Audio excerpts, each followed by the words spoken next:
A new developer faces the risk of collapse. It's called Vanke. ये China की second largest company है real estate में, और China का प्रॉब्लम अब चालू हो चुका है। मालदीव से लेकर श्रीलंका और पाकिस्तान जैसे देशों में बर्बादी फैला रहा है।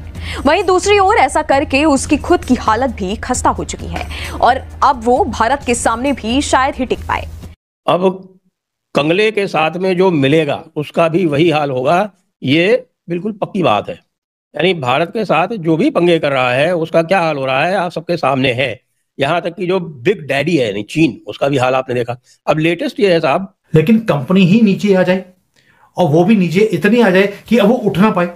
अभी आपने एवरग्रैंड का कंट्री गार्डन का नाम सुना होगा। उसके बाद अभी एक वांका कंपनी है बहुत ही बड़ी, और ये सारी गवर्नमेंट की ओन्ड कंपनीज हैं, वो भी नीचे आ गई है। इसीलिए सोचिए अमेरिका ने जो चिप्स बंद की है चाइना के लिए आर्टिफिशियल इंटेलिजेंस की, मैंने आपको बोला ऑलरेडी जो चाइनीज जो आर्टिफिशियल इंटेलिजेंस वगैरह है या फेशियल रिकॉग्निशन है, चाइना में 5 साल पीछे चला गया। ट्रम्प के जाने तहत ये 10 से 15 साल पीछे चला जाएगा, तो चाइना इस गेम से बाहर निकल जाएगा। A player in the real estate sector in China, and it's been sinking, unable to pay its debt.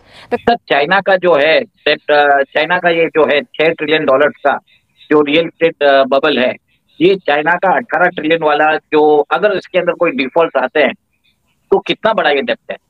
लोग बताते हैं कि इट इज अराउंड 30 ट्रिलियन, 10 गुना बड़ा। The Chinese economy is showing initial signs of not just slowing down, but actually hemorrhaging. And I'm using this word with a great deal of caution. 2020, more than 50 developers in China have either defaulted or failed to make any debt payments. 5050. हाँ, चीन का जो export growth है वो 13% से गिरकर 6% आ गया है। वहीं भारत का एक्सपोर्ट ग्रोथ 7% से उठकर 13.5% के पार चला गया। नरक से नीचे जगह होती है, वहां पहुंच गई है इनकी रियल एस्टेट। मकान बिक नहीं रहे और जो सेल्स हैं वो 50-60% नीचे आ चुके हैं।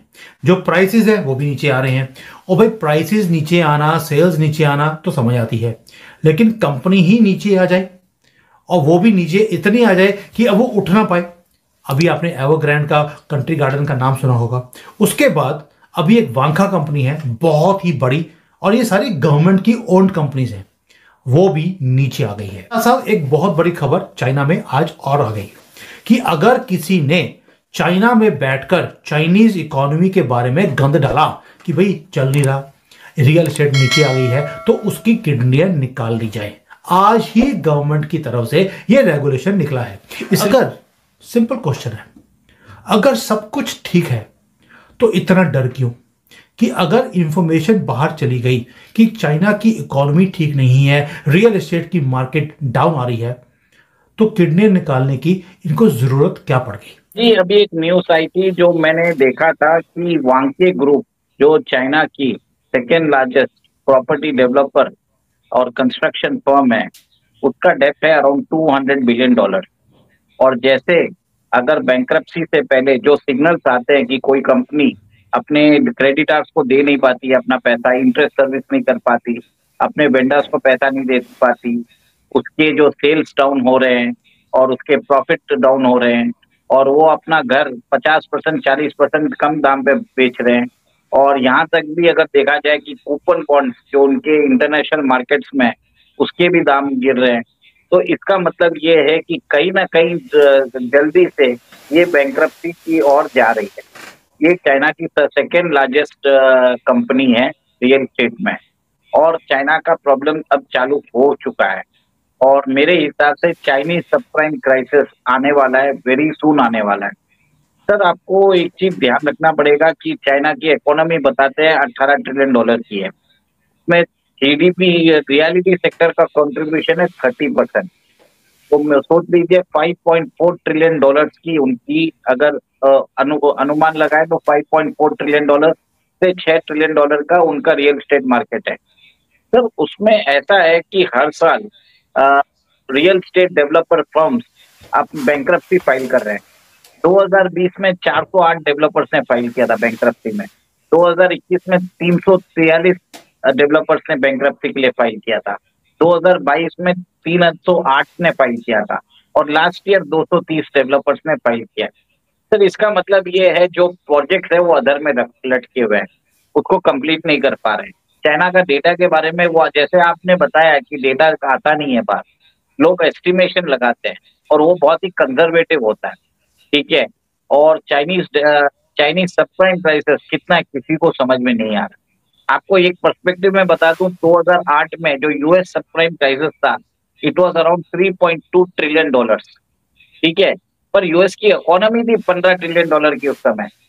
तो यूएस के अंदर जो सबप्राइम प्राइसेस आ गया था उसको यूएस गवर्नमेंट ने अपने अंदर ले लिया था, ठीक है। It was able to finance it and other things. उसके बाद एक रिकवरी हो गई।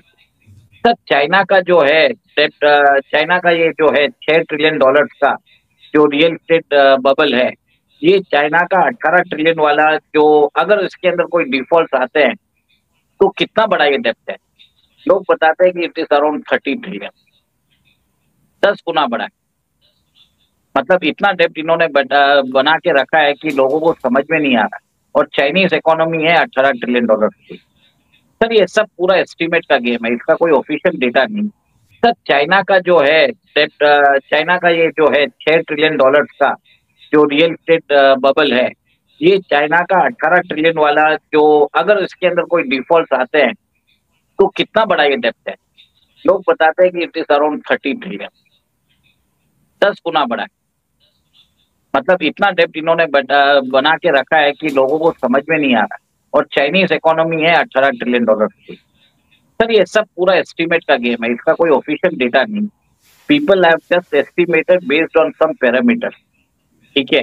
और चाइना के अंदर जिस हिसाब से घोस्ट सिटीज बने हुए हैं, जिस हिसाब से सीमेंट कंजम्पशन उन्होंने किया है, जो पिछले 100 साल में यूएस ने नहीं किया उतना ज्यादा इन्होंने इस लास्ट डिकेड में कर लिया था, ठीक है। उस एस्टिमेट्स पे बेस पे लोगों ने बताया ये प्रॉब्लम आ सकता है। और जिस हिसाब से आपने भी जैसे एक बार बताया था पुराने शो में कि they have allowed overseas default on overseas loans. नमस्कार दोस्तों, चीन जो कि बड़ी बड़ी बातें करता था, जो कि पूरी दुनिया को पैसे देके कर्ज देके फंसाया करता था, आज चीन जो है वो खुद फंस चुका है। दोस्तों खबर यह है कि चीन की दूसरी सबसे बड़ी कंपनी डूब गई है और बताया जा रहा है कि लगभग 5 से 6 ट्रिलियन डॉलर की घाटे में चल रही है। मतलब आप समझ सकते हैं कि 6 ट्रिलियन जितना भारत की इकोनॉमी है, लगभग 5 ट्रिलियन, उससे भी ज़्यादा की जो कंपनी है बताया जा रहा है कि वो डूब चुकी है। और जैसे ही ये न्यूज़ सामने आई पूरी दुनिया में मच गया, क्योंकि पाकिस्तान सेकंड सबसे बड़ी अर्थव्यवस्था वाली कंट्री है और अगर उसमें इस प्रकार की स्थिति आती है तो फिर आप समझ सकते हैं कि कितनी बड़ी न्यूज़ है। दोस्तों भारत के जो अर्थशास्त्री हैं वो बहुत पहले से ही, लगभग 2 साल से ही ये अनुमान लगा रहे थे कि चीन की अर्थव्यवस्था नीचे जाने वाली है। और ऐसा होता हुआ ही नज़र आया कि चीन की जो बढ़ोतरी की दर है वो भारत से बहुत ज़्यादा कम थी और भारत लगभग 7%, 8% से ग्रो करता रहा। वही चीन जो है 2%, 2.5%, 3% से ग्रो करता रहा। और पाकिस्तान की बात की है तो उसकी तो पूछना ही नहीं है। तो दोस्तों कहीं ना कहीं उसका परिणाम जो है वो अब देखने को मिल रहा है और परिणाम ये है कि चीन की दूसरी सबसे बड़ी कंपनी जो है वो डूब चुकी है। और अगर रियल इस्टेट की बात की तो रियल इस्टेट में लगातार 3 से 4 कोरोना के टाइम से ही जो चीन की अर्थव्यवस्था है वो डामाडोल चल रही है। और लेकिन क्योंकि चाइना में वहाँ की न्यूज़ जो है वो जो गवर्नमेंट बोलेगी वही वो छापते हैं, तो इसलिए खबरें जल्दी आती नहीं हैं। लेकिन धीरे धीरे खबर जो है वो सामने आ चुकी है और बताया जा रहा है कि चीन की दूसरी सबसे बड़ी कंपनी जिसकी की मालियत जो है वो बहुत ज़्यादा है वो डूब चुकी है।